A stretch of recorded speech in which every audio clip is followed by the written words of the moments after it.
4.2톤의 화물을 그림과 같이 60도의 각을 갖는 와이어로프로 이렇게 두 줄로 끌어서 올릴 때 와이어로프 A에 걸리는 장력 W1은 얼마인가? 자, 이것도 마찬가지로 공식을 알고 있다면 우리는 충분히 풀어낼 수 있습니다.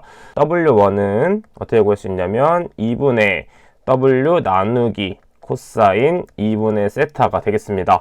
자, 이때 물체의 물건은 4.2톤으로 주어져 있기 때문에 W에는 4.1을 그대로 대입해주면 되겠고, 그 다음에 각도는 60도이기 때문에 세타에 60을 대입해주면 되겠죠. 따라서 2분의 60이기 때문에 코사인 30도가 되겠습니다. 자, 이것을 계산기에 그대로 대입을 하게 되면 2.42톤이라는 값이 나오게 됩니다. 따라 정답은 2번이 된다. 체크해 볼 수 있겠죠. 43번 보도록 하겠습니다. 다음 중 드릴링 작업에 있어서 공작물을 고정하는 방법으로 가장 적절하지 않은 것은 1번 작은 공작물은 바이스로 고정한다. 맞는 보기가 되겠고, 2번 작고 길쭉한 공작물은 플라이어로 고정한다 라고 했는데, 작고 길이가 긴 것은 플라이어로 고정하는 것이 아니라 이것도 마찬가지로 바이스로 고정을 해줘야 되겠습니다. 따라 정답은 2번이 된다. 체크해 볼 수 있겠고, 나머지 3번과 4번 보기도 같이 정리를 해주도록 할게요. 44번 문제 보도록 하겠습니다. 롤러의 맞물림 전 전방에 개구 간격이 30mm인 가드를 설치하고자 한다면 개구면에서 위험점까지의 최단 거리는 몇인가?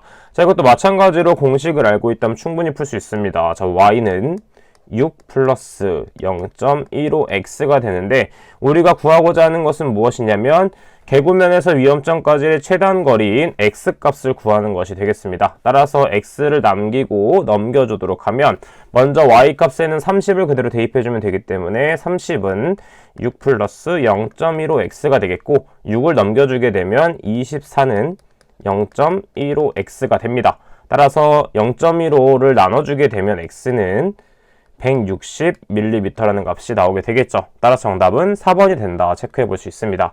45번 문제 보도록 하겠습니다. 보일러수의 유지류, 고형물 등에 의해서 거품이 생겨 수위를 판단하지 못하는 현상보다 우리 거품하면 뭐 생각해야 되죠? 폼 클렌징. 그렇기 때문에 포밍이 정답이 된다. 체크해 볼 수가 있습니다. 자, 그 다음에 프라이밍은 무엇이냐면 보일러 부하의 급변으로 수위가 급상승했을 때 발생하는 현상.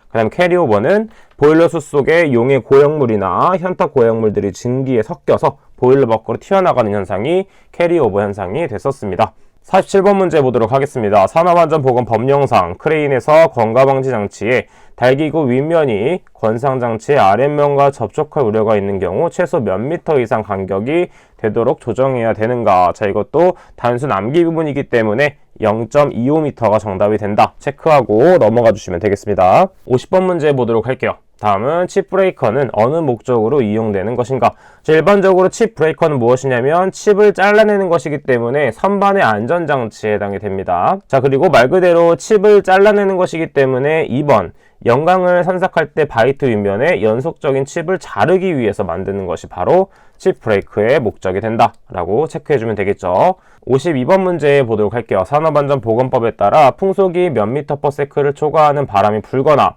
중진 이상의 진도의 지진이 있은 후에 옥에 설치되어 있는 양중기를 사용하여 작업하는 경우에는 미리기계의 각 부위에 이상이 있는지를 점검해야 되는가? 자, 그러면 풍속이 기준되는 게 무엇이다? 바로 30m/s가 기준이 됐을 때 이렇게 대비를 해줘야 된다. 외워주시면 되겠습니다.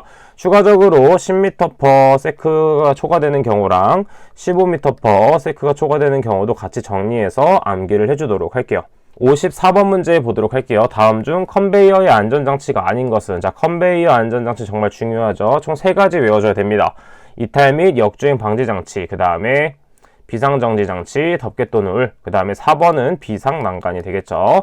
자, 그래서 정답은 4번이 되겠고, 이 비산에서 산을 상으로 바꿔주시면 되겠습니다. 58번 문제 보도록 하겠습니다. 지게차의 헤드가드 설치 기준에 대한 설명으로 틀린 것은 무엇인가? 먼저 1번 강도는 지게차 최대하 중에 2배의 값의 등분포 정하중에 견딜 수 있는 것일 것. 그 다음에 2번 상부틀의 각 계급의 폭도는 길이가 16cm 미만인 경우. 그 다음 3번 운전자가 앉아서 조작하는 경우에는 운전자 좌석 상면에서 헤드가드 상부틀까지 하면 높이가 0.903m 이상일 것 맞게 되겠고, 그 다음에 운전자가 서서 조작하는 경우에는 어떻게 해야 된다? 바닥면에서 헤드가드 상부틀까지를 2.5m라고 했는데 2.5m가 아니라 1.88m가 되겠습니다. 자, 일반적으로 좀 키 큰 사람을 생각해 주면은 보다 더 근접하게 외울 수가 있겠죠. 따라 정답은 4번이 된다 체크해 볼 수가 있겠습니다. 자, 드릴의 직경이 6mm이고 회전수가 1000rpm이라고 할 때 속도는 무엇인가? 이것도 마찬가지로 공식을 알고 있다면 우리는 충분히 풀 수 있습니다. V는 파이 dn이 되겠죠. 자, 그 다음에 단위 환산만 맞춰주면 되겠습니다. 최종 단위가 미터 퍼 미니트가 되어야 되겠죠. 자, 그러면 그대로 계산을 진행해 보도록 하겠습니다. 자, 그럼 먼저 파이는 상수이기 때문에 그대로 대입. 그 다음에 직경이 6mm로 주어졌고 회전수는 1000rpm이기 때문에 분당 회전수가 되겠죠. 자, 그래서 1, 10, 100, 1000. 그 다음에 미니트가 되겠습니다. 자, 그럼 우리가 이 밀리미터만 단위 환산만 해주면 되겠죠. 자, 그래서 10의 세제곱 밀리미터는 1m가 됩니다. 자, 그래서 단위 환산이 어떻게 되냐? 밀리미터가 소거가 돼서 최종적인 단위가 미터 퍼 미니트가 된다라는 걸 알 수가 있겠죠. 자, 계산기에 그대로 대입을 하게 되면 18.85 미터 퍼 미니트라는 값이 나오게 됩니다. 따라 정답은 3번이 된다 체크해 볼 수 있겠죠.